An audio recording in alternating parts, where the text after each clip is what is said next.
Hello everybody and welcome in. My name is Griffin and I'm rolling solo today, but I've got a lot to cover for you with this episode, including Tern's latest upgrade program and Canyon's latest bike. We're also going to be looking at some questions, including why some electric trikes can go in reverse and others cannot, and we're going to speculate whether or not we're going to see an upgrade to one of Lectric's most popular models.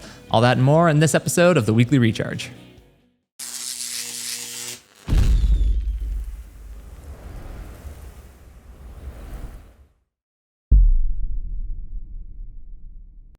All right, so we're gonna be doing things in a slightly different format today. I'm obviously rolling solo, no John here. He's actually finally getting some like a surgery he's had on the books for a while. So while he's out, it's gonna be a shorter episode just because I've got a pretty big workload on the review front. Gonna be doing a lot of testing this week, but didn't wanna leave our audience without their news. We know you guys tune in for news and questions.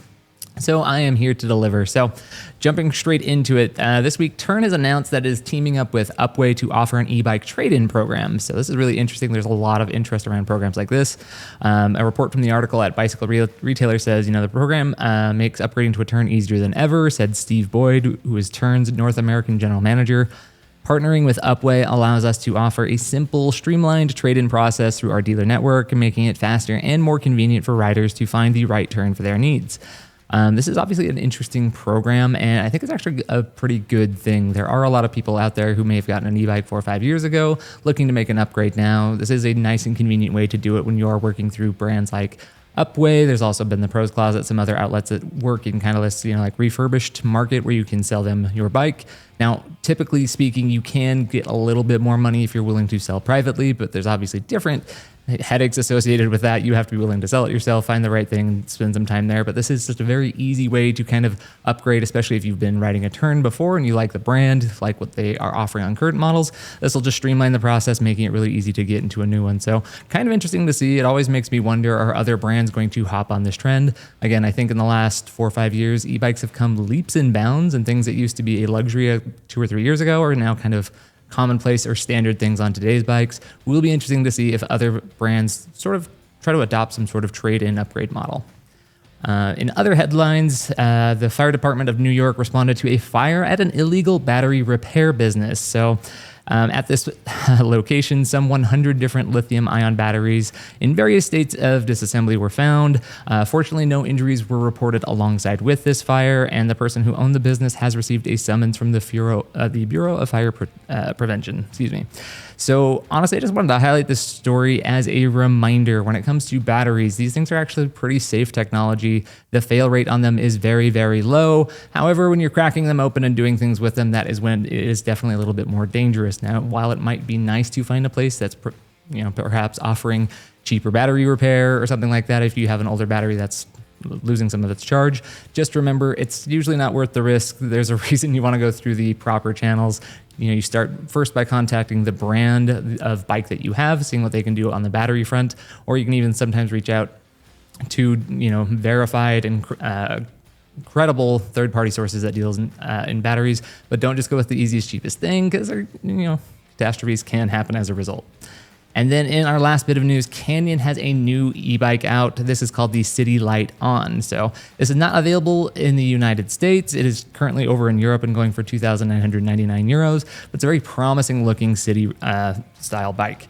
So this is made from premium carbon fiber construction. It has the Bosch Performance Line motor with Bosch Compact Tube 400 watt, a Shimano Nexus 5-speed internal gear hub, a Gates belt drive, and of course multiple attachment points so you can add on racks, baskets, and other utility to get the most out of it for commuting purposes.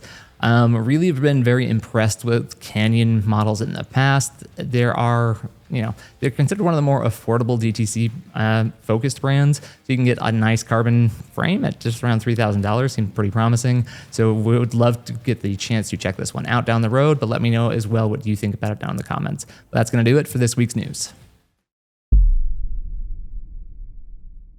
All right, now for my favorite segment, questions and comments from you out in the audience. We truly feel like we have the absolute best audience. Thank you so much for the support. And if you haven't yet, don't forget to hit that notification bell so you get all the updates on the latest episodes and when your questions get answered. So we're going to do a slightly shorter round of this week, but we got a couple of questions here that we picked. The first one is from Sherry Giroux from the Mooncool TK1 electric trike review. She said, it would be great if it had a reverse gear for the many of us older folks who live in condos. And Sherry, I 100% agree with you on this. I actually love it when electric trikes do have the ability to reverse. They are kind of bigger, wider, but a little bit harder to kind of like maneuver around like tighter spaces, even in the garage or something like that. So when it comes to trikes, there are a few that actually do have that reverse function. Now, the very common sort of motor engagement that we're seeing from trikes these days is the suspended hub motor design that kind of sits on the rear axle. Now with that, it does kind of like engage with the drivetrain there, so it can really only move forward unless you had the reverse gear like somehow built in and figured out and solved there to help it go backwards. So it's not something we've seen commonly on trike designs with that type of motor. However, there are still some trikes out there that just use the hub motor design in the front wheel to help pull that along. And if it does have that, those trikes tend to include the reverse function. The two that came to mind, they're actually two that we've included on our list of the best electric trikes that you can buy, include the Rad Power Bike's RadTrike, as well as the SixThreeZero Easy Folding Transit 750 watt. Both of those have that hub motor and can be thrown in reverse, which does make it pretty convenient for kind of like backing out and just getting around that way. Now, if you are looking at the Mooncool specifically, I would probably steer you a little bit towards the RadTrike. I just feel like with the larger tires, it's probably a little bit close in resemblance to the overall handling that you're getting from the Mooncool. Don't get me wrong, I think all three of these are fairly distinct and different, but RadTrike's probably gonna be a little bit closer, maybe a little bit more comfortable with the those size of tires. Now, with the 630 trike, that one's also a really good one too, and kind of how you mentioned like you're in like a condo living, that one does fold down, it has a folding stem and folding frame, so maybe, you know, the extra space savings on that would be something good to look into as well. But, you know, let me know if either of those different trikes, you know, appeal to you. All right, and our second and last question for this week comes to us from CJ Aquilino, who wrote in on an episode a couple of weeks ago asking, is it too early to think that Lectric might launch an Xpedition 3.0 late this year or early next year?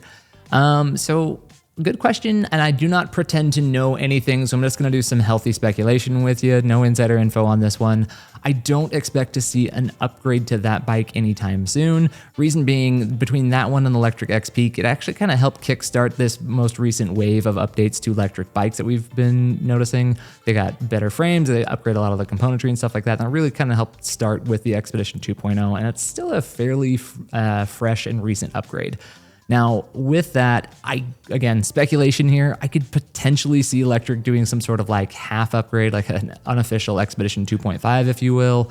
With the launch of the XP4, Lectric did introduce some new things like a new display and some custom branded brakes as well that perform well. I know that Lectric likes to buy things in bulk. It's just cheaper for them that way. They like to kind of standardize some of the componentry across all the different bikes in their lineup. So it would make sense to me if they started doing that on the Xpedition as well, because again, they usually pass those savings on to you if they can just buy everything in bulk. So that wouldn't shock or surprise me.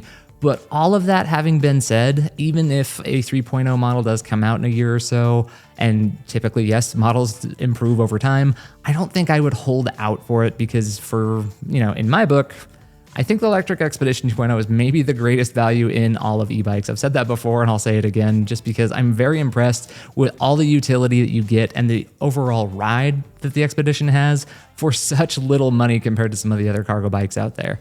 It's got, a quick adjusting stem that can quickly adapt between like you and a partner if you've got like kids and you're swapping who like takes the cargo bike that day. So it's really nice on the adjustment front.